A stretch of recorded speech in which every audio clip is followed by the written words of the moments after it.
ये एक horror zombie वाला शो है। कहानी शुरू हो रही है कुछ दोस्तों से। ये स्कूल की छत पर है। ये किसी बच्चे को मार रहे हैं। जब बच्चा उन पर हमला करता है तो वो गलती से छत से नीचे गिर जाता है। उसे हॉस्पिटल ले जाते हैं। उसे सर्जरी की ज़रूरत है वरना वो मर जाएगा। उसके डैड ब्योंचन इमरजेंसी रूम में आते हैं। उनका बेटा माफ़ी मांग रहा है। फिर वो कहता है सब कुछ ठीक नहीं होगा जब तक वो पुलिस को मार नहीं डालता। उसकी बॉडी में चेंजेस आ रहे हैं। ऐसा लग रहा है वो ज़ॉम्बी बनने वाला है। ब्योंगचन उसे मार मार कर बेहोश कर देते हैं। वो उसे एक सूटकेस में छुपाकर बाहर ले जा रहे हैं। पता चलता है ब्योंगचन साइंस टीचर हैं। अगले दिन एक लड़की ह्योंजू साइंस लैब में अकेली रह गई। उसे कुछ आवाज़ आ रही है। जब वो ऑफिस में जाती है तो उसे यहाँ एक इन्फेक्टेड चूहा काट लेता है। साइंस टीचर देख लेते हैं और उन्होंने उस स्टूडेंट को बांध दिया है। स्कूल की छुट्टी हो गई है। चैंगसन अपने सभी दोस्तों को लेकर घर आता है। उसकी माँ रेस्टोरेंट खोल रही हैं। वो बच्चों से खाने के टेस्ट को लेकर अपना ओपिनियन मांग रही हैं। ऑन्जू ने अपना रिव्यू दे दिया है। नेक्स्ट डे इनकी टीचर सनहुआ बच्चों से होंजू के बारे में पूछ रही हैं क्योंकि वो रात में अपने घर नहीं पहुंची। स्टूडेंट्स बताते हैं उन्होंने उसे लास्ट टाइम साइंस लैब में देखा था। मैम जब इस बारे में पूछताछ करने ब्योंगचन के पास जाती हैं तो वो झूठ बोल देता है। मैम के जाने के बाद हम देखते हैं सर ने ह्योंजू को अभी भी बांध कर रखा हुआ है। वो उसे इंजेक्शन लगा रहे हैं। उस इंजेक्शन से ह्योंजू अपने एग्रेसिव स्टेट से थोड़ा शांत हो जाती है और सर से बोलती है कि वो उसे मरने न दें। ब्योंचन कहते हैं कि उसे कोई उम्मीद नहीं रखनी चाहिए। फिर वो अपनी क्लास के लिए चले जाते हैं। वहीं योंजू किसी तरह अपने को छुड़ाकर क्लास की तरफ भागती है। फिर वो गिर जाती है। योंजू को मेडिकल रूम ले जाते हैं। वो नर्स को काट लेती है। उसकी हालत और ख़राब होती जा रही है। उसे हॉस्पिटल भिजवा दिया जाता है। नायोन कहती है योंजू की इस हालत के लिए साइंस सर जिम्मेदार हैं क्योंकि योंजू भी उनके बेटे की रैगिंग कर रही थी और वो अपने बेटे के जुल्म का बदला ले रहे हैं। वो ये भी कहती है उनके पास से हमेशा सड़े मांस की बदबू आती है। सनहुआ पुलिस को बुलाती है ताकि ब्योंचन को गिरफ्तार कर लिया जाए। वो सबसे भीख मांगते हैं कि ह्योंजू को क्वारंटीन करने की जरूरत है, बट उनकी बात कोई नहीं सुनता। हम देखते हैं लंच पीरियड में नर्स भी ज़ॉम्बी बन गई हैं। वो दूसरे बच्चों को काटना शुरू कर देती हैं। ज्यादातर स्टूडेंट ज़ॉम्बी बन चुके हैं। सुयोक नामरा को बचाता है जो क्लास प्रेसिडेंट है और जो सुयोक को पसंद करती है। वो अपने बेस्ट फ्रेंड चोंगसन से पूछती है कि सुयोक उसे कैसे देखता है, जिसका जवाब चोंगसन देता है कि वो उसके इतने करीब नहीं है इसलिए उसे इस बारे में नहीं पता। तभी एक भीड़ कैफेटेरिया तक पहुंचती है। उनका पीछा करते हुए ज़ॉम्बीज भी यहाँ आ गए हैं। प्रिंसिपल एक स्टाफ मीटिंग बुलाता है। उनके मुताबिक जो भी स्कूल में होता है वो सिर्फ अंदर ही सुलझ जाना चाहिए और वो टीचर्स को भेजता है कि वो स्टूडेंट्स को उनके क्लासरूम में वापस लाएं। लेकिन इंग्लिश टीचर सनहुआ इसे मना कर देती हैं और एक इमरजेंसी अनाउंसमेंट देने ब्रॉडकास्टिंग रूम की तरफ जाती हैं। ज़ॉम्बी बना स्टूडेंट उन पर हमला करता है लेकिन वो बच जाती हैं। वो अनाउंस करती हैं सभी सेफ रहें। कैफेटेरिया में किचन स्टाफ और स्टूडेंट्स अपने को बचाने की कोशिश कर रहे हैं। चैंगसन और ऑन्जू कुछ स्टूडेंट्स के साथ विंडो से बाहर निकल जाते हैं और फाइनली अपने क्लासरूम तक पहुंच गए हैं। वहीं कॉरिडोर में सुयोक नामरा को ज़ॉम्बियों की भीड़ से निकालता है। ये सीढ़ी का इस्तेमाल करके क्लासरूम में आ गए हैं। उधर पुलिस स्टेशन में डिटेक्टिव जेइक ब्योंगचन से पूछताछ कर रहा है। वो ह्योंजू की किडनैपिंग के बारे में जानना चाहता है। ब्योंगचन जवाब देता है कि उसने सब कुछ इसलिए किया क्योंकि किसी ने भी उसकी रिपोर्ट पे ध्यान नहीं दिया जब उसने ह्योनसन हाई स्कूल में बुलिंग की रिपोर्ट की थी। उसका कहना है कि अब कुछ भी मैटर नहीं करता क्योंकि सबको अब मौत ही मिलेगी। ब्योंगचन के रिसर्च लॉग्स की क्लिप्स दिखाए जाते हैं जिसमें उन्होंने ज़ॉम्बी वायरस बनाने का प्रोसेस डिस्क्राइब किया है। उन्होंने इसे जोनस वायरस नाम दिया था। उनका मकसद था अपने बेटे को बुलीज के खिलाफ लड़ने के लिए मजबूत बनाना, लेकिन उनका बेटा अग्रेशन में चला गया और अपनी माँ को काट लिया जिससे वायरस उनमें चला गया। हुआंजू भी हॉस्पिटल पहुंच गई है। एमआरआई के दौरान वो ज़ॉम्बी बन जाती है। वो पेशेंट्स और स्टाफ पर अटैक करती है। बाहर आर्चरी टीम की बस स्कूल की तरफ लौट रही है और आर्चरी कोच हारी को ब्लेम कर रहा है कि उन्होंने एक भी गोल्ड मेडल हासिल नहीं किया। बस स्कूल के गेट तक पहुंचती है जहां उनकी नजर किसी ज़ॉम्बी पर पड़ती है। उधर क्लासरूम में बैठे बच्चे अपने लिए हेल्प मंगाने की कोशिश कर रहे हैं। वो पुलिस स्टेशन कॉल लगाते हैं। ऑफिसर्स को लग रहा है स्टूडेंट्स मजाक कर रहे हैं, इसलिए वो इनकी बातों को इग्नोर कर देते हैं। फिर अंजू फायर ब्रिगेड को बुलाती है। वो बोलती है इनके क्लासरूम में आग लग गई है, जिससे एक फायर क्रू फौरन स्कूल की तरफ रवाना हो जाता है।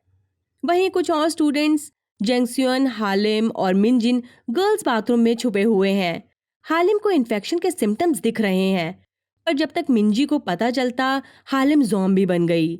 ये अपने आप को बचाने की कोशिश कर रहे हैं, तभी एक तीर आकर ज़ॉम्बी को लगता है। ये आर्चर हारी है। साइंस लैब में अंजू की बेस्ट फ्रेंड के हाथ ठंडे पड़ रहे हैं। इन्हें रियलाइज होता है भागते टाइम ज़ॉम्बी ने उसे काट लिया था। इसैक बदल जाती है और इन पर हमला करती है, लेकिन च्योंगसन उसे फौरन खिड़की से गिरा देता है। थोड़ी देर बाद च्योंगसन कहता है कि इन्हें फायर हाउस का इस्तेमाल करके ब्रॉडकास्ट सेंटर तक पहुंचने की कोशिश करनी चाहिए, क्योंकि विंडोज कभी भी टूट सकती हैं। स्टूडेंट्स हौज लेते हैं और किसी तरह ब्रॉडकास्टिंग रूम की विंडो तक पहुंचते हैं। ओंजो नहीं जाना चाहती, वो अपनी दोस्त के जाने से बहुत इमोशनल है। च्योंगसन उसे समझाता है, बाद में वो मान जाती है। दूसरी तरफ सुयोक आर्ट रूम में फंसा हुआ है। वो देखता है एक ज़ॉम्बी च्योंगसन के पैर को पकड़े लटक रहा है। सुयोक उसकी हेल्प करने की कोशिश कर रहा है, बट इस चक्कर में वो खुद भी लटक गया है, पर ये बच गए हैं। नायोन जो बहुत डरी हुई है विंडो बंद करवाती है। उसका ग्योंगसू से झगड़ा भी हो जाता है।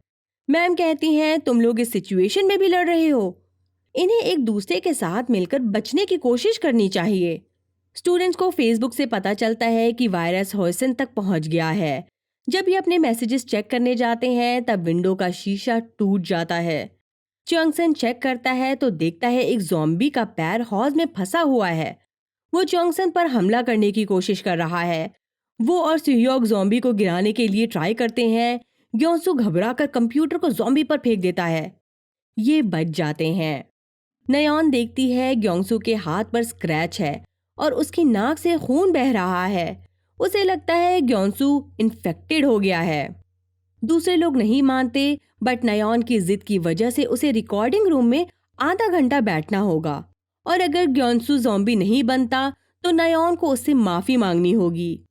किचन में ग्विनाम अपने साथियों के साथ छुपा हुआ है। वो अपने को बचाने के लिए अपने दोस्त और किचन स्टाफ को ज़ॉम्बी के हवाले कर देता है। फिर वो अपने को बचाने के लिए चाकू से ज़ॉम्बीज़ को मारने लगता है। बाहर च्योंगसन के पेरेंट्स रेस्टोरेंट को उसके ग्रैंड ओपनिंग के लिए तैयार कर रहे हैं। च्योंगसन के डैड कुछ पेपर सबमिट करने चले जाते हैं। च्योंगसन की माँ टीवी देखती हैं, जिसमें सबको बताया जा रहा है कि एक खतरनाक वायरस शहर में आ गया है, जिसके कारण हर्सन के सभी रहने वाले लोगों को शहर छोड़ना पड़ेगा। इसलिए वो फौरन अपने बेटे को ढूंढने निकल जाती हैं। शहर में पुलिस तैनात है ताकि वायरस शहर के अंदर बढ़ने न पाए। वो च्योंगसन की माँ को वापस भेज देते हैं, पर वो शॉर्टकट लेती हैं।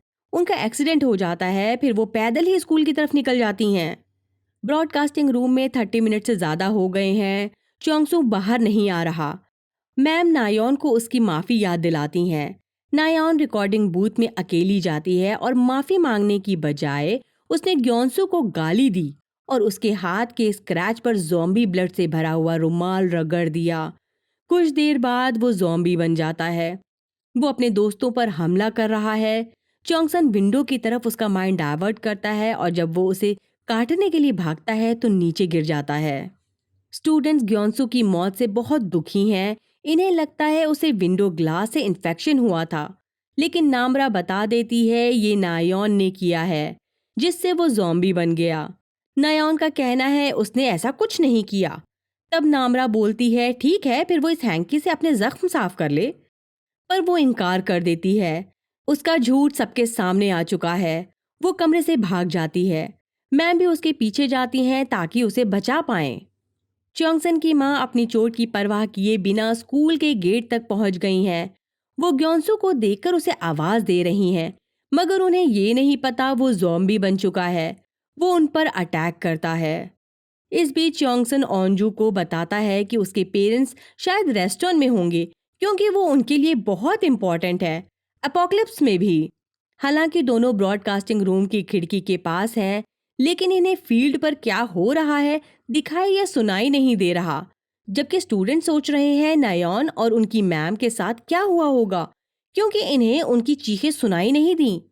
इन्हें ये भी रियलाइज होता है कि इन्हें बाथरूम जाना है, पर ये स्टूडेंट्स इस रूम को छोड़कर जा नहीं सकते।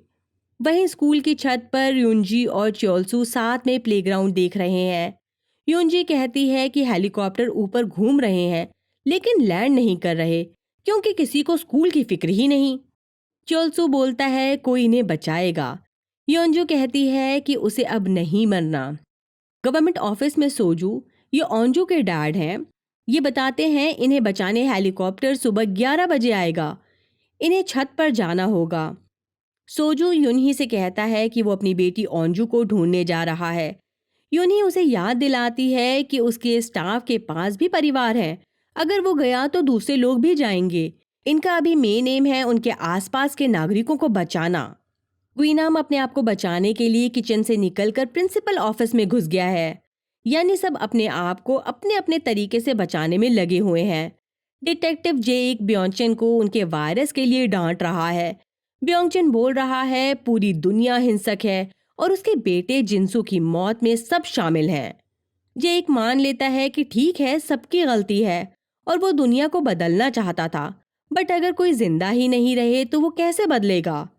जेक पूछता है एंटीडोट या फिर वायरस के इलाज का कोई रिकॉर्ड कहाँ है, लेकिन ब्योंगचन बोलता है ऐसा कुछ नहीं है। तभी पुलिस स्टेशन में ज़ॉम्बीज का हमला होता है और जब जेक ब्योंगचन को बाहर निकालने की कोशिश करता है तो उस पर ज़ॉम्बी बना ऑफिसर और कैदी अटैक करते हैं। ब्योंगचन देखता है कि जेक उसे बचाने की कोशिश कर रहा है और लगता है ब्योंगचन का दिल पिघल रहा है। इसी बीच एक ज़ॉम्बी उसे काट लेता है। तब वो कह देता है उसका लैपटॉप जिसमें उसके सारे रिसर्च नोट्स हैं ह्यूसन हाई स्कूल के साइंस लैब में है। जेक कार पार्किंग के रास्ते से बचता हुआ निकलता है। एक और ऑफिसर होचुल भी वहां है। ये दोनों साथ में निकल जाते हैं। ब्योंगचन पुलिस स्टेशन के अंदर रीएनिमेट होता है। शायद वो अब एक ऐसा क्रिएचर बन चुका है जो ज़ॉम्बी तो है, बट इसमें ज्यादा स्ट्रेंथ और बुद्धि है। सुबह हो गई है। बच्चे डिसाइड करते हैं ये स्टाफ रूम जाकर फोन का इंतजाम करेंगे। उधर छत पर योंजी भी फैसला करती है कि वो स्कूल ऑफिस जाएगी ताकि वो अपनी फोटो डिलीट कर सके। जब वो नीचे आती है तो ज़ॉम्बी उसे काट लेते हैं, पर फिर भी वो ऑफिस पहुंच जाती है और सभी फोन्स को तोड़ देती है क्योंकि उसे ये नहीं पता ग्विनाम का फोन कौन सा है। च्योंगसन और सुयोक अटैक सुनते हैं और इस डिस्ट्रैक्शन का फायदा उठाते हैं, लेकिन जब तक इन्हें फोन मिलता तब तक युंजी ज्यादातर फोन तोड़ चुकी थी। लेकिन किसी तरह इन्हें एक फोन मिल जाता है, पर इस चक्कर में च्योंगसन और सुयोक अलग हो जाते हैं। उधर गवर्नमेंट ऑफिस की छत पर हेलीकॉप्टर आ चुका है। सोजू का ग्रुप ज़ॉम्बीज का मुकाबला करने के लिए तैयार है। ये मेटल कबर्ड और फायर होस का इस्तेमाल करते हैं, लेकिन हौस का पानी खत्म हो जाता है। तब तक फायर फाइटर यूसिन और उसके हेल्पर डोर का लॉक तोड़ने में नाकाम हो जाते हैं। सोजू पर अटैक होता है, लेकिन ज़ॉम्बी उसे काट नहीं पाते और ग्रुप हेलीकॉप्टर तक सेफली पहुंच जाते हैं। च्योंगसन प्रिंसिपल के ऑफिस आ गया है। वो देखता है गुइनाम प्रिंसिपल का मर्डर कर रहा है। वो पूरा वाकया फोन में रिकॉर्ड कर लेता है और गुइनाम को पुलिस की धमकी देता है। वो च्योंगसन से फोन वापस मांग रहा है। जब च्योंगसन इनकार करता है तो गुइनाम उस पर अटैक करता है। च्योंगसन बचने के लिए कॉरिडोर में भागता है। गुइनाम ने उस पर छुरा फेंक दिया है। दूसरी तरफ हारी टॉयलेट्स छोड़कर अपने भाई वूजिन को ढूंढने निकलती है। वूजिन का क्लासरूम ज़ॉम्बीज से भरा हुआ है। उसे अपने भाई को पहचानने में मुश्किल हो रही है। वहीं ब्रॉडकास्टिंग रूम में नामरा कहती है कि इन्हें बचाने कोई नहीं आएगा क्योंकि ये बस स्टूडेंट्स हैं। इसी बीच युनही और उनके ग्रुप को एक आर्मी हेलीकॉप्टर पिक करता है और क्वारंटीन कैंप ले जाता है। हेलीकॉप्टर उड़ते हुए एक न्यूज़ एंकर अनाउंस करता है कि शहर में एपिडेमिक का माहौल है, जिस वजह से मार्शल लॉ लागू किया गया है और कोरियन इकोनॉमी फ्री फॉल में है। प्रोटेस्टर्स ने दूसरे शहरों के रास्ते बंद कर दिए हैं। सोशल मीडिया स्टार्स ने ज़ॉम्बीज वायरस के आसपास घूमते हुए पैनिक को अपने फायदे के लिए इस्तेमाल करना शुरू कर दिया है और देश में फेक न्यूज़ की वजह से हलचल बढ़ गई है। सुयोग ब्रॉडकास्टिंग रूम में आ गया है। वो अंजू से माफी मांग रहा है कि वो अकेला वापस आया। रिवील होता है गुइनाम ने जो चाकू फेंका उससे च्युंगसॉन बच निकला। ये लाइब्रेरी में घुस गए हैं। अपने को बचाने के लिए ये बुक शेल्फ्स पर चढ़ जाते हैं, बट सुयोक को तो बस फोन चाहिए। इनके बीच फाइट होती है। च्योंगसन फोन से सुयोक की आंख में मारता है और फिर उसे शेल्फ से गिरा देता है। वो शाफ्ट की हेल्प से बचने की कोशिश कर रहा है, जबकि अंजू च्योंगसन का पता लगाने के लिए ड्रोन का इंतजाम करने जा रही है। ये साइंस क्लासरूम में रखा हुआ है। ये ड्रोन लेकर वापस आ गए हैं। वो जिन कुछ zombies को देखता है जो तीर से मारे गए हैं। वो बोलता है आज उसकी बहन को आर्चरी कंपटीशन से लौटना था। इन्हें हारी कहीं दिखाई नहीं देती, लेकिन च्योंगसन मिल गया है। फिर ड्रोन स्कूल की फील्ड का चक्कर लगाता है। मिंजिन अपने पेरेंट्स के ट्रक को स्कूल के बाहर देखती है। जब ये ड्रोन को और करीब लाकर देखते हैं तो पता चलता है मिंजिन के पेरेंट्स zombies बन चुके हैं। पूरा ग्रुप काफी परेशान है। जू योंग ड्रोन पायलटिंग से डिस्ट्रैक्ट हो जाता है और उसे इतना नीचे ले आता है कि बाहर के zombies उसे पकड़ लेते हैं। बाहर सोजू, यूनही और उनका ग्रुप क्वारंटीन जोन में लैंड करते हैं। ये एक पुरानी जेल है। इन्हें टेस्टिंग के लिए इंतजार करना होगा, तब तक ये सेल में बंद रहेंगे। हम देखते हैं गुइनाम रीएनिमेट हो गया है और वो अब अपने को भगवान समझ रहा है। छत पर चोलसू ने एसओएस साइन बनाया है, जबकि योंजी भी हाफ भी बन चुकी है और हारी और उसका ग्रुप आर्चरी ट्रेनिंग सेंटर तक zombies का सामना करते हुए जा रहा है। गुइनाम अपना चाकू उठाता है। वो च्योंगसन को ढूंढ रहा है। च्योंगसन अभी म्यूजिक क्लासरूम में फंसा है, बट उसे पता नहीं नायोन कबर्ड में छुपी हुई है। सभी स्टूडेंट्स छत पर जाने की प्लानिंग कर रहे हैं। ये एक ऑडियो प्ले करते हैं ताकि zombies आवाज की तरफ जाएं और इन्हें भागने का मौका मिल सके। लेकिन क्लासरूम के बाहर एक ज़ॉम्बी है। वो इन्हें चेस करता है। सुयोक उसके साथ लड़ रहा है, तभी पीछे से गुइनाम आकर ज़ॉम्बी को मार देता है। गुइनाम कहता है कि वो चैंगसन को ढूंढ रहा है ताकि उसे मार सके। सुयोक नहीं बताता कि वो कहाँ है। इस पर गुइनाम उस पर अटैक करता है। नामरा बीच में इंटरफेयर करने की कोशिश करती है, लेकिन गुइनाम उसके हाथ में काट लेता है। जब वो दोबारा उस पर अटैक करने की कोशिश करता है तो सुयोक उसे विंडो से बाहर फेंक देता है। दूसरी तरफ हारी का ग्रुप जिम तक पहुंच गया है, लेकिन इसमें जुनसोंग इंजर्ड हो जाता है। अंजू का ग्रुप भी अब एक साथ है। इन्हें पता चलता है नामरा को ज़ॉम्बी ने काट लिया है। सब चाहते हैं नामरा चली जाए, लेकिन सुयोक उसकी साइड ले रहा है। उसका कहना है गुइनाम ज़ॉम्बी नहीं था, इसलिए नामरा ज़ॉम्बी नहीं बनेगी। बट जॉन्सन कहता है उसने zombies को उसे काटते हुए देखा था। नामरा बोलती है अगर वो बदल जाती है तो किसी को नुकसान पहुंचाने से पहले वो इसे विंडो से फेंक दें। नामरा पर वायरस के लक्षण दिखाई दे रहे हैं। उसे सुयोक को काटने की इच्छा हो रही है, लेकिन उसे अपने पर कंट्रोल है। अंजू कहती है हो सकता है गुइनाम और नामरा ज़ॉम्बी वायरस से इम्यून हो। कुछ स्टूडेंट्स यकीन नहीं करते, जिस वजह से नामरा क्लास छोड़ने की कोशिश करती है, लेकिन अंजू उसे रोकने के लिए समझाती है। सुयोक अपने आप को उसके साथ बांध लेता है, जो भरोसा दिखाने का एक साइन है। क्वारंटीन लैब में सरवाइव करने के लिए लड़ाइयां शुरू हो गई हैं। इन्हें यहाँ अभी 1 महीना और रुकना पड़ेगा। सोजू मौका देखकर गार्ड्स को बेहोश कर देता है और यूसिन के साथ सेल से बाहर निकल जाता है। सोजू यूसिन को वहीं छोड़ देता है और उससे कहता है कि वो जिंदा रहे। अभी वो अपनी बेटी को ढूंढने जा रहा है। एक गार्ड सोजू को पकड़ लेता है, पर वो अपने को बचाकर नदी की तरफ भागता है। गार्ड्स उस पर गोलियां बरसाना शुरू कर देते हैं। चिकन शॉप में जेइक और होचुल को एक न्यूबॉर्न बेबी मिलता है। ये बिल्कुल ठीक है। जेइक उसे अपनी जैकेट में छुपा लेता है। होचुल को लगता है बच्चे की वजह से इनकी स्पीड स्लो हो सकती है और ये zombies को अपने रोने से अट्रैक्ट करेगा। वहीं स्कूल में म्यूजिक रूम में स्टूडेंट्स कैमरे का इंतजाम करते हैं और अपने पेरेंट्स के लिए मैसेज रिकॉर्ड करते हैं। अंजू अपने फादर को कहती है कि वो उनसे प्यार करती है और उम्मीद है कि वो ठीक होंगे, लेकिन वो चाहती है कि वो उसे बचाने आए। दूसरी तरफ उसके डैड सोजू नदी में कूद जाते हैं, लेकिन एक गोली इन्हें आकर लग गई है। एक फोन कॉन्वर्जेशन, ये बातचीत स्टाफ सार्जेंट जेजुन और उनकी माँ के बीच हो रही है। कुछ वक्त पहले जब उन्हें और उनके स्क्वाड को एक शॉपिंग सेंटर भेजा गया जहां zombies का अटैक हो गया था। इन्होंने बहुत सारे zombies को मार दिया। फिर इन्हें एक सर्वाइवर ग्रुप मिला। जब जेजुन फूड कोर्ट को क्लियर कर रहा था, उसे एक ज़ॉम्बी काट लेता है। इन्फेक्शन की वजह से उसे मारने की बजाय दूसरे सोल्जर उसे एक बैग में डालकर मिलिट्री बेस ले आए।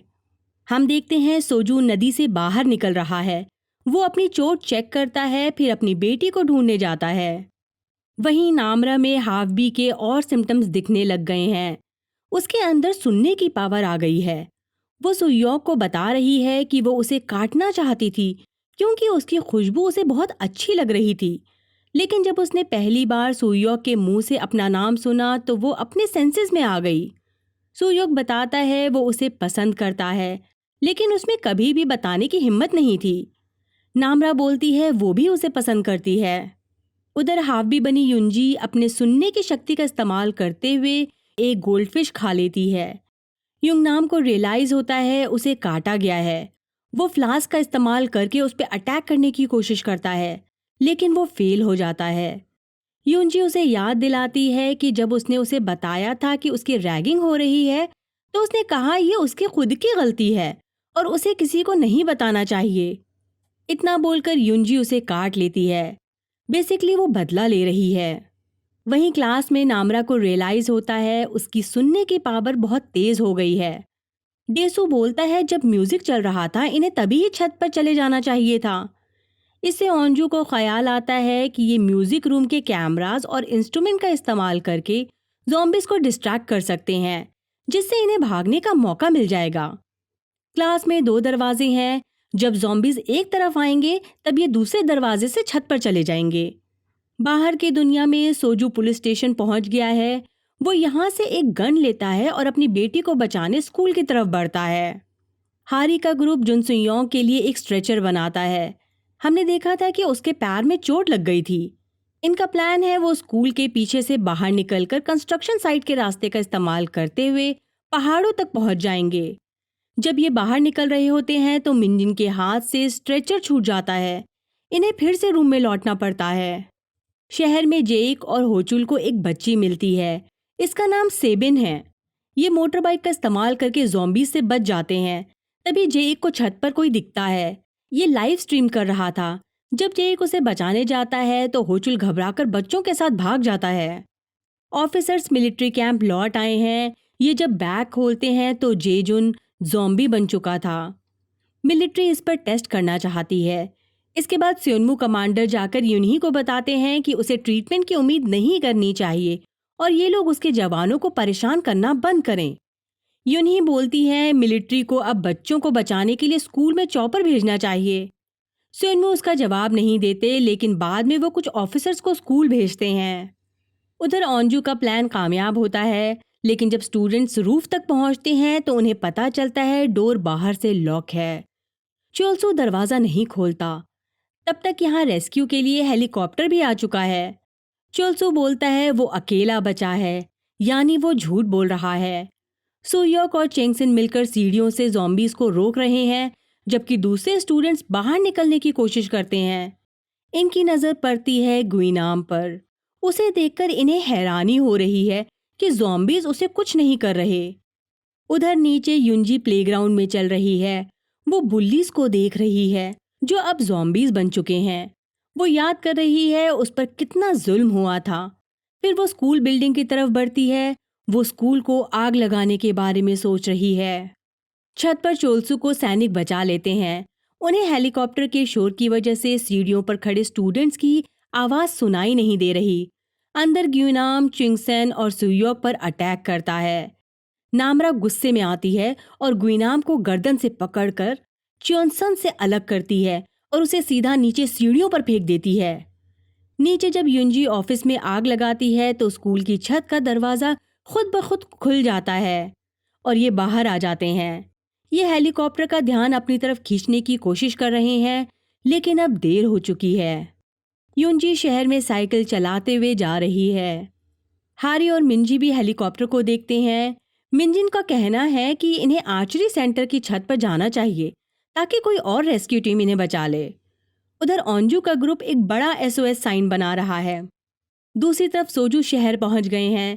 वो एक मैप पर हाइसन हाई स्कूल की तरफ मार्क करते हैं। वहीं जेक ऑरेंज बेरिज से पूछता है वो यहाँ क्यों आया था। इस पर वो कहता है वो यहाँ सच जानने आया था। तभी होचुल एक वैन लेकर वापस आता है। जे एक और ऑरेंज बेरिश वैन की छत पर चढ़ जाते हैं और होचुल गाड़ी चलाता है। थोड़ी देर बाद इनकी वैन यूजिन से टकराती है। जे एक को पता नहीं है कि वो एक हाफबी है। अचानक यहाँ एक मिलिट्री का ग्रुप आ जाता है। वो इन्हें क्वारंटीन कैंप ले जा रहे हैं। स्कूल में हारी मिंजिन को तीर चलाना सिखा रही है। जो स्टूडेंट्स छत पर हैं उन्होंने अपना एसओएस साइन कंप्लीट कर लिया है। हम देखते हैं गुइनाम फिर से जिंदा हो गया है। वो छत की तरफ बढ़ता है। नायोन जो स्टोरेज में छुपी हुई है याद करती है कैसे उसकी मैम सुनहुआ ने उसे बचाने के लिए अपने आप को कुर्बान कर दिया। वो डिसाइड करती है वो अब अपने क्लासमेट्स की हेल्प करने के लिए छत पर जाएगी। पर यहाँ गुइनाम आ गया है।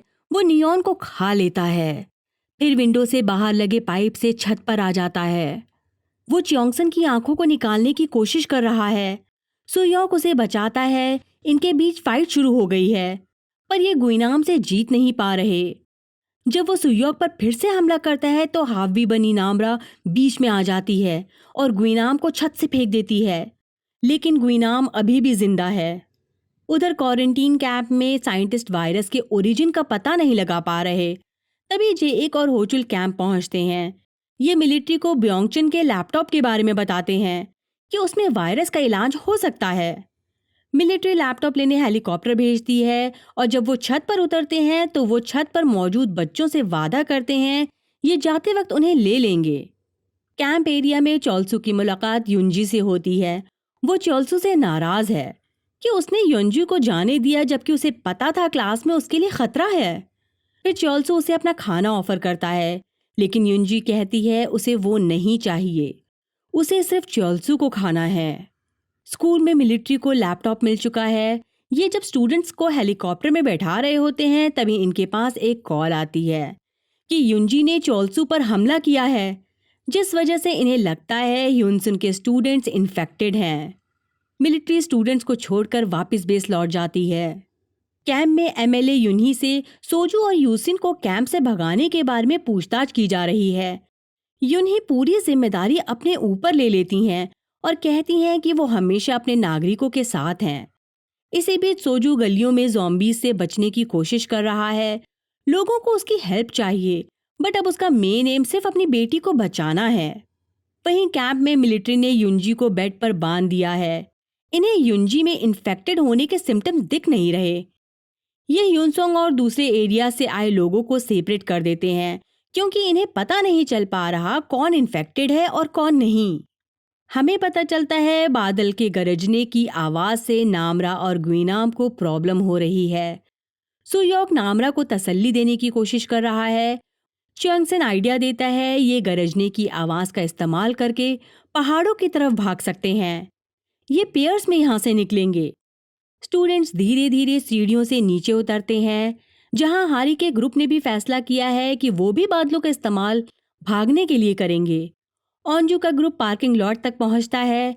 यहाँ च्योंगसन की माँ है जो अब ज़ॉम्बी बन चुकी हैं। च्योंगसन अपनी माँ को इस हालत में देखकर शॉक्ड है। वो चीखता है। वो च्योंगसन पर हमला करती हैं। पीछे से आकर डेसू उन पर एक मेटल पाइप से वार करता है। इन लोगों का शोर सुनकर आसपास के मौजूद ज़ॉम्बीज इनके पीछे पड़ जाते हैं। इन्हें कार पार्किंग से भागना पड़ता है। हारी का ग्रुप जब देखता है ज़ॉम्बीज कार पार्किंग की तरफ गए हैं तो उन्हें भी भागने का मौका मिल जाता है। ये ऑडिटोरियम की तरफ भागते हैं, बट ज़ॉम्बीज से बचने के चक्कर में इनके कुछ दोस्त अलग हो गए हैं। इन्हें ये नहीं पता ऑडिटोरियम में भी ज़ॉम्बीज हैं। वो इन पर हमला करते हैं। जॉनसन जो स्ट्रेचर पर था गिर जाता है ताकि उसके दोस्तों को भागने का मौका मिल सके। ये स्टोरेज रूम में छिप जाते हैं। अब सभी ग्रुप एक साथ है। कैंप में मिलिट्री को बियोंग चैन की रिसर्च क्लिप से पता चलता है वायरस को हराने का बस एक ही तरीका है, उसे पूरी तरह जला दिया जाए। तभी कमांडर को खबर मिलती है कि गवर्नमेंट ने अपनी सेना बढ़ा दी है ताकि इन्फेक्टेड बाहर ना निकल सकें और मार्शल लॉ के तहत उन्होंने ह्यूसॉन को उड़ाने का फैसला किया है। अगली सुबह सोजू एक गोल्ड रिबन का इंतजाम कर रहे हैं। वो इसे लेकर स्कूल की तरफ हाइक करेंगे।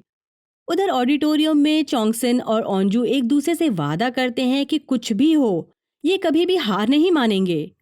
कैंप में एक स्टाफ सार्जेंट रिपोर्ट करता है कि ज़ॉम्बीज ने मिलिट्री के बैरिकेड्स तोड़ दिए हैं और योंगडोंग की तरफ बढ़ रहे हैं। वहीं स्कूल के स्टूडेंट्स अब ऑडिटोरियम से निकलने की कोशिश कर रहे हैं। एक दूसरे को बचाते हुए इनके कुछ और दोस्तों को ज़ॉम्बीज ने काट लिया है, जबकि गुइनाम अभी भी चैंगसन को ढूंढ रहा है। उसे तो बस चैंगसन से बदला लेना है। पूरा ग्रुप किसी तरह ऑडिटोरियम से बाहर निकल गया है। यहाँ सोजू है, यानी ओंजू के डैड। ये एक दूसरे को गले लगाते हैं। सोजू स्टूडेंट्स को इंस्ट्रक्शंस देते हैं कि ये टेनिस कोर्ट और कंस्ट्रक्शन साइट के थ्रू पहाड़ तक जाएंगे। ज़ॉम्बीज उन्हें चेस करने लगते हैं। ये भागते हुए टेनिस कोर्ट तक पहुंचते हैं। ज़ॉम्बीज ने इन्हें घेर लिया है। ज़ॉम्बीज गेट तोड़कर अंदर आ जाते हैं। सोजो फ्लेयर्स का इस्तेमाल करते हैं ताकि ज़ॉम्बीज स्टूडेंट से दूर रहें और उन्हें भागने का मौका मिल सके। वो सभी स्टूडेंट्स को यहाँ से जाने के लिए कहते हैं, जबकि वो खुद वहाँ रुकेंगे, ज़ॉम्बीज का ध्यान अपनी तरफ खींचने के लिए। स्टूडेंट जंगल की तरफ से होते हुए कंस्ट्रक्शन साइट तक पहुँचते हैं। यहाँ ज़ॉम्बीफाइड बिल्डर्स इन्हें चेस कर रहे हैं, लेकिन नामरा की वजह से ये बच जाते हैं। डेसू जुनियोंग की मौत का इल्ज़ाम मिंजी पर लगाता है। वो जिन दोनों से कहता है बहस करना बंद करें, क्योंकि सभी ने अपने दोस्तों और पेरेंट्स को खोया है। हारी ओंजू को दिलासा दे रही है कि उसके डैड ने इन सबको बचा लिया और कोई भी उनकी इस कुर्बानी को नहीं भूलेगा। गुइनाम भी चोंगसन के ज़ॉम्बी बने दोस्तों को फॉलो करता हुआ कंस्ट्रक्शन साइट पर पहुंच गया है। क्वारंटीन बेस में सेना ने ज़ॉम्बीज को अट्रैक्ट करने के लिए अलग अलग साउंड फ्रीक्वेंसीज का इस्तेमाल करना शुरू कर दिया है। ये डिसाइड करते हैं कि ये ड्रोन्स का इस्तेमाल करेंगे ताकि ज़ॉम्बीज को हेविली इन्फेक्टेड टारगेट एरियाज में खींच सकें, फिर उन पर बॉम्बिंग कर सकें। इनका अंदाजा है इससे लगभग 10,000 ह्यूमन या हाफबी की मौत होगी।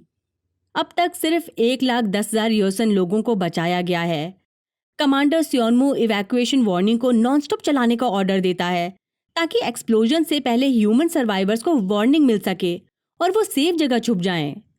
नामरा को फिर से हाफबी सिम्टम्स महसूस होने लगते हैं और एक आवाज़ उसके दिमाग में उसे कहती है कि वो सुयोक को खा ले। नामरा अपने हाथ पर काट लेती है। सुयोक कहता है अगली बार नामरा अपने को चोट पहुंचाने की बजाय उसे काट ले, क्योंकि वो भी उसके जैसा बनना चाहता है। स्टूडेंट यहाँ से निकलने के बारे में सोच रहे हैं। इस दौरान बॉम्बिंग की अनाउंसमेंट हो रही है। नामरा, जिसमें सुनने की ताकत बढ़ गई है, इन्हें बताती है सेना ह्योसन हाई स्कूल को उड़ाने का प्लान बना रहे हैं। ड्रोन्स रिलीज होते हैं। उसकी आवाज़ से सभी ज़ॉम्बीज चोजन टारगेट जोन में इकट्ठा हो गए हैं। स्टूडेंट्स के भागने से पहले यहाँ गुइनाम आ जाता है और उन पर हमला करता है। वो चोंगसन को काट लेता है, पर ड्रोन्स की साउंड की वजह से गुइनाम डिस्ट्रैक्ट हो रहा है। इसका फायदा उठाकर चोंगसन उसे धक्का देकर नीचे गिरा देता है। चोंगसन को अब अपने दोस्तों के साथ नहीं रहना, क्योंकि वो उनके लिए खतरा हो सकता है। चोंगसन को यहाँ से जाना है। ओंजो से मना कर रही है कि वो नामरा की तरह हाफ भी हो सकता है। चोंगसन अपना स्कूल पैच ओंजो को देता है और उसे कहता है कि वो इसे संभाल कर रखे। फिर वो बिल्डिंग के अंदर चला जाता है ताकि दूसरे ज़ॉम्बीज को वहां से हटा सके और स्टूडेंट्स को भागने का मौका मिल जाए। बचे हुए स्टूडेंट्स बिल्डिंग से बाहर निकल गए हैं। हम देखते हैं गुइनाम फिर से जिंदा हो गया है। उसे चोंगसन की आवाज़ सुनाई देती है। चोंगसन जमीन पर गिर जाता है और टर्न होने लगता है। उसी वक्त गुइनाम आ जाता है। दोनों के बीच फाइट शुरू हो गई है। तभी बॉम्ब हाइसन के अलग अलग टारगेट्स पर गिरने लगते हैं और आखिरी बॉम्ब स्कूल पर गिरता है। बचे हुए स्टूडेंट्स फॉरेस्ट में ब्लास्ट के असर को देख रहे हैं। कंस्ट्रक्शन साइट के अंदर चोंगसन डिस्ट्रैक्शन का इस्तेमाल करता है। गुइनाम को पकड़कर उसने अपने लिए ह्यूमन शील्ड बनाई है। ये दोनों एलिवेटर शाफ्ट में गिर जाते हैं। कमांडर स्योनमू स्टाफ को ऑर्डर देते हैं ये अब जाकर हाइसन के बचे हुए लोगों को वहां से निकालेंगे। स्योनमू अपनी पोजीशन चीफ ऑफ स्टाफ को ट्रांसफर कर देते हैं और सोने चले जाते हैं। अपने क्वार्टर की तरफ जाते हुए वो एमएलए यूनी को इन्फॉर्म करते हैं कि हाइसन की 40% आबादी नहीं रही। योनी उनका कॉलर पकड़ लेती है और उनसे कहती है कि वो एक खूनी है और उन्हें खुद पर शर्मिंदा होना चाहिए। स्योनमू उनसे कहती है कि क्या वो बच्चों को बता सकती है कि वो सच में उनके लिए अफसोस महसूस कर रहे हैं। स्योनमू अपने कमरे में आते हैं और एक मैसेज रिकॉर्ड करते हैं जिसमें समझाते हैं कि उन्होंने बॉम्बिंग का ऑर्डर क्यों दिया था, क्योंकि ऐसा करने से ही वायरस को रोका जा सकता था और वो ये पूरी जिम्मेदारी अपने ऊपर लेते हैं और सुसाइड कर लेते हैं। कंस्ट्रक्शन साइट के एलिवेटर शाफ्ट में लाशें हैं। ओंजो का स्कूल पैच दिखाई दे रहा है जो किनारे से जल चुका है। हाइसन की बॉम्बिंग के बाद सड़कें सुनसान हैं, राख बर्फ की तरह गिर रही है। अगले दिन ओंजू कंस्ट्रक्शन साइट पर वापस जाती है, इस उम्मीद से कि जॉनसन जिंदा हो। वो उसे पुकार रही है, बट उसका कोई नामो निशान नहीं। नामरा कहती है अब जॉनसन से अलविदा कहना चाहिए। शहर में मिलिट्री हाइसन का मुआयना कर रही है और क्लियर की गई एरियाज को सेफ जोन डिक्लेयर करती है। ओंजू का ग्रुप पहाड़ों की तरफ निकल गया है। नामरा का कहना है सोल्जर्स को लग रहा है ये सब हाफबीज हैं, इसलिए उन्होंने इन्हें नहीं बचाया। नामरा को लग रहा है उसका इनके साथ रहना सेफ नहीं है, लेकिन ओंजू समझाती है वो अब भी उनकी दोस्त है और वो नहीं बदलेगी। नामरा बताती है स्कूल की छत पर वो पहली बार अपने दोस्तों के साथ बोनफायर के पास बैठी थी। ओंजू का कहना है ये दोबारा वैसा ही करेंगे। इन्हें एहसास होता है ये जंगल में खो गए हैं। तभी वूजिन को येलो रिबन नजर आते हैं। ये ओंजू के डैड ने लगाए थे। ये इन्हें फॉलो करते हुए टाउन की तरफ आ गए हैं। ब्योंगचैन की वाइफ और बेटे की तरफ सीन शिफ्ट होता है। उनके लास्ट वीडियो में जिसमें उन्होंने दोनों के ज़ॉम्बीफाइड शरीर को पेट्रोल से जलाने का प्लान बनाया था, पता चलता है उन्हें अपनी फैमिली को जलाने की हिम्मत नहीं हुई। NIS एजेंट ज़ॉम्बीज को स्टडी के लिए ले जाने का ऑर्डर देता है। टाउन में नामरा महसूस करती है कि एक ज़ॉम्बी की भीड़ इनकी तरफ आ रही है। ग्रुप भागने की कोशिश करता है, लेकिन हाइसन ब्लास्ट में डेसू को चोट आई थी। वो कहता है कि बाकी लोग उसे छोड़कर भाग जाएं, लेकिन वो ऐसा नहीं करते। वो ज़ॉम्बीज के साथ फाइट करते हैं, पर इसमें वूजिन को ज़ॉम्बी काट लेता है। असल में वो अपनी बहन को बचा रहा था। हारी बाकियों से भीख मांगती है कि उसे मरने न दें, लेकिन जब वो हारी पर हमला करता है तो नामरा आगे बढ़कर उसकी गर्दन तोड़ देती है। नामरा महसूस करती है कि और भी ज़ॉम्बीज नज़दीक आ रहे हैं। हारी उन पर हमला करने के लिए तैयार है, लेकिन नामरा उसे समझाती है कि अब इन्हें बेकार नहीं मरना। अगर ये अभी भागते हैं तो बच जाएंगे। ग्रुप आगे बढ़ता है। नामरा को इन्हें खाने की ख्वाहिश हो रही है, इसलिए वो यहाँ से भाग जाती है। जब ओंजू और सुह्योक देखते हैं नामरा इनके साथ नहीं है, तो वो उसे ढूंढने जाते हैं। वो एक लाश खा रही थी। नामरा उन्हें दूर रहने के लिए बोलती है, फिर वो ओंजू पर हमला करके उसे जमीन पर गिरा देती है। सुह्योक ओंजू को बचाने की कोशिश करता है, लेकिन उसमें नामरा को नुकसान पहुंचाने की हिम्मत नहीं है। नामरा ओंजू को नहीं काटना चाहती, इसलिए वो दोबारा भाग जाती है। अब पूरा ग्रुप रेलवे ट्रैक को फॉलो करते हुए आगे बढ़ रहा है। यहाँ मिलिट्री चेक पॉइंट है। यूसिन ओंजू को क्वारंटीन फैसिलिटी में देखता है और उसके पापा के बारे में पूछता है। ओंजू कुछ नहीं कहती। यूसिन समझ जाता है कि सोजू की मौत हो गई है। स्टूडेंट्स को क्वारंटीन में ले जाया जाता है, लेकिन वो मिलिट्री की मदद करने से इनकार कर देते हैं, क्योंकि उन्होंने स्टूडेंट्स को नहीं बचाया, इसलिए ये भी कोऑपरेट नहीं करेंगे। 4 महीने बीत गए हैं, मार्शल लॉ हटा दिया गया है, लेकिन हाइसन के सर्वाइवर्स अभी भी क्वारंटीन में हैं, जब तक एक निश्चित वायरस टेस्ट नहीं होता। गवर्नमेंट भी एक टेस्ट का इंतजार कर रही है। रेड क्रॉस ने ओल्ड प्रिजन में रह रहे सर्वाइवर्स के लिए टेंट्स लगाए हैं और डोनेशंस इकट्ठा किए हैं। ओंजू चुपके से कैंप से बाहर आ जाती है। उसे स्कूल के बंकर में एक छोटा सा कैंप फायर दिखता है। अगली सुबह वो सुह्योक से मिलती है और वो कहती है कि वो दूसरे स्टूडेंट से बच रही है ताकि उसे याद ना आए कि क्या हुआ। फिर वो सुह्योक को कैंप फायर के बारे में बताती है। उसे लगता है वहां नामरा होगी। ओंजू को वहां जाना है, लेकिन वो सुह्योक से कहती है कि दूसरे स्टूडेंट को साथ ना लाए, क्योंकि उन्हें खतरा हो सकता है। उस रात जब ओंजू कैंप की दीवार के पास पहुंचती है, यहाँ सभी स्टूडेंट्स उसका इंतजार कर रहे हैं। ये बाहर निकलते हैं। ये स्कूल की छत पर पहुंचते हैं। यहाँ कैंप फायर था। ओंजू को यकीन है ये नामरा ने जलाया है, क्योंकि उसे इनकी याद आ रही है। फिर नामरा सामने आती है।